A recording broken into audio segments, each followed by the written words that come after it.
तो हेलो दोस्तों, आज की इस वीडियो में हम बात करेंगे कि संदर्भ कैसे लिखते हैं। जो बच्चे क्लास 10th बोर्ड का एग्जाम देने जा रहे हैं उनके लिए बहुत महत्वपूर्ण वीडियो है। क्लास 10th में के बोर्ड 18 फरवरी से शुरू होने वाली है। पहला पेपर हिंदी का होगा 18 फरवरी को। तो इसमें आपको संदर्भ कैसे लिखना है, क्योंकि कुछ बच्चों को संदर्भ में लिखने में दिक्कत आती है। ये संदर्भ 6 नंबर का होता है। अगर आपको पूरे 6 नंबर चाहिए तो इस वीडियो में बने रहिए, मैं आपको पूरी जानकारी दूंगा कि संदर्भ कैसे लिखते हैं। ठीक है, तो चलिए शुरू करते हैं। देखिए, संदर्भ दो प्रकार का आता है, एक अथवा करके आते हैं, एक पहला एक दूसरा। ठीक है, इन दोनों में आपको जो पता होगा वही लिखना है। ठीक है, जैसे कि मैं आपको बताऊंगा कि कैसे लिखते हैं। तो चलिए शुरू करते हैं। मान लीजिए हमारी कॉपी है। ठीक है, इस कॉपी में हम सबसे पहले लिखेंगे कि हमारा क्वेश्चन कौन सा है। ठीक है, तो यहाँ पर हमारा दिख रहा है कि खंड वा, तो यहाँ पर हम ऊपर लिखेंगे खंड वा, ऊपर लिखेंगे खंड वा। ठीक है, खंड वा लिख देंगे, नीचे अंडरलाइन कर देंगे। खंड वा लिखने के बाद नीचे लिखा है वर्णात्मक प्रश्न, तो यहाँ पर लिख देंगे वर्णात्मक प्रश्न। ठीक है, क्या लिखेंगे? वर्णात्मक प्रश्न।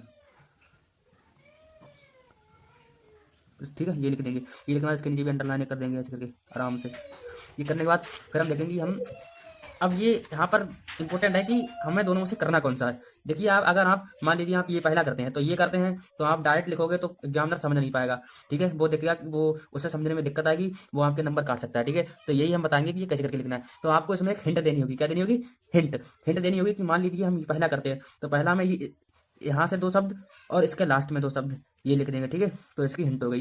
दूसरे में हम करेंगे तो यहाँ से 2 शब्द लिख देंगे और यहाँ से 2 शब्द लिख देंगे, तो ये इसकी हिंट होगी। तो चलिए हम आपको पहला करके दिखाते हैं। तो ये पहला है कि हम लोग कच्ची मिट्टी की मूर्ति के समान रहते हैं। तो ये मित्रता नामक पाठ से लिया गया है। इसके रचयिता आचार्य रामचंद्र शुक्ल हैं। ठीक है, तो शुरू करते हैं। चलो हम लिख के दिखाऊंगा। अब ये उत्तर नंबर 1 है, तो यहाँ पर हम डालेंगे प्रश्नोत्तर प्रश्नोत्तर संख्या 1, प्रश्नोत्तर संख्या 1। ठीक है, ये ऐसे करके कर देंगे।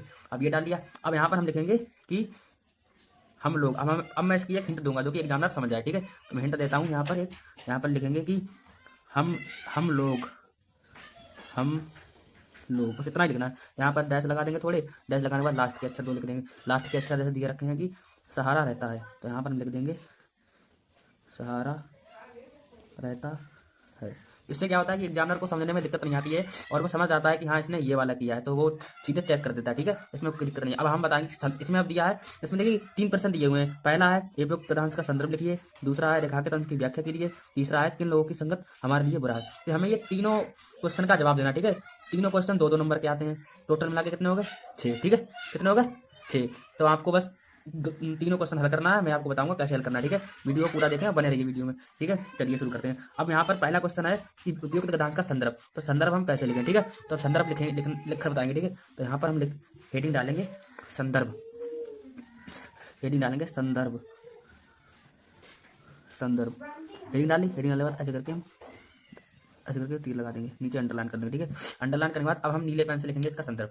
यहाँ पर लिखेंगे कि उपयुक्त उपयुक्त उपयुक्त। अब ये देखिए, गद्यांश का है हमारा, क्या है?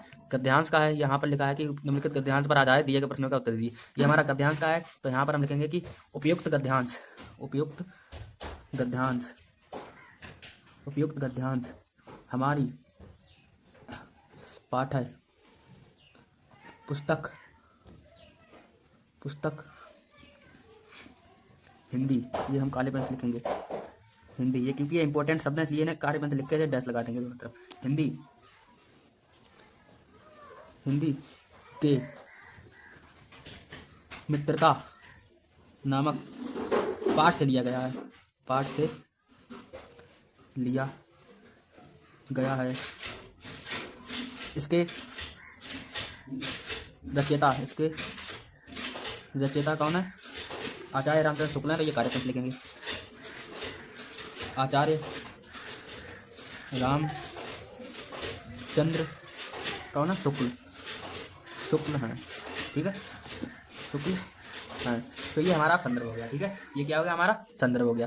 संदर्भ देखो लिख दिया, इसमें हमारे अब 2 नंबर ये पक्के हुए। ठीक है, अब हम नीचे दूसरा क्वेश्चन दिया है कि रेखांकित अंश की व्याख्या, तो हमें व्याख्या कैसे करना है। ठीक है, तो व्याख्या भी हम आपको बताएंगे। तो यहाँ पर लिखते हैं, सबसे पहले हेडिंग डालेंगे कि व्याख्या, या पूरी हेडिंग डाल सकते हैं। यहाँ पर एक लाइन छोड़कर रेखांकित अंश की व्याख्या, अंश की व्याख्या। ठीक है, ये डाल दिया मैंने हेडिंग।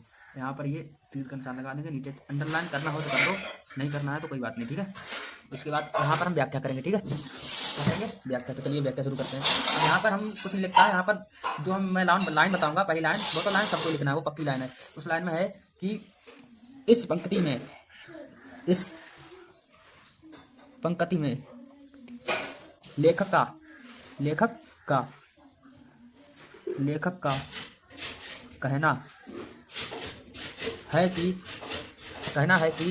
कहना है कि तो ये लाइन तो आप सभी को लिखनी है, ठीक है। इतनी लाइन लिखने के बाद अब आगे यहाँ से लिखना है। यहाँ पर लिखा है कि हम लोग कच्ची मिट्टी की मूर्ति के समान रहते हैं। तो मतलब यहाँ पर कवि कहता है कि हम लोगों का जो अंग है वो एक कच्ची मिट्टी के समान है। क्या है? कच्ची मिट्टी के समान है। तो चलिए लिख के दिखाते हैं कि हम मनुष्यों का जो अंग होता है वो एक कच्ची मिट्टी के समान होता है, ठीक है। इतना लिख दिया। अब यहाँ पर क्या है, बोला कि उस यहाँ से जिसे जो इस रूप में चाहे उस रूप का करे, चाहे राक्षस बनावे चाहे देवता। मतलब इंसान जो चाहे वो अपने मन से कर सकता है, उसका शरीर है, वो अपने शरीर से कुछ भी करे, चाहे वो कुछ बना, चाहे वो राक्षस बने और चाहे वो कोई इंसान बने, ठीक है। तो वो एक, चाहे राक्षस हो चाहे इंसान हो, वो एक मिट्टी का ही बना होता है, ठीक है। तो इसमें यही सब लिखना है और व्याख्या सिर्फ इतने की करनी है जितने की अंडरलाइन है, जैसे यहाँ से यहाँ तक, यहाँ से यहाँ तक, ठीक है, यहीं तक लिखना है। तो यहाँ पर हम लिख देंगे कि जिसे जो, अगर आपसे कहीं पर भी गलती हो जाए तो आप ऐसे करके काटेंगे सिर्फ एक लाइन से, ठीक है। जैसे यहाँ पर मेरा ये गलत हुआ, मैंने एक लाइन से काट दिया, ठीक है। तो यहाँ पर लिखेंगे जिसे जो चाहे अपने ढंग से करे, ठीक है। चाहे वो, ये यहाँ पे भी गलत हो गया, फिर से हम एक लाइन से काट देंगे, चाहे वो इंसान हो या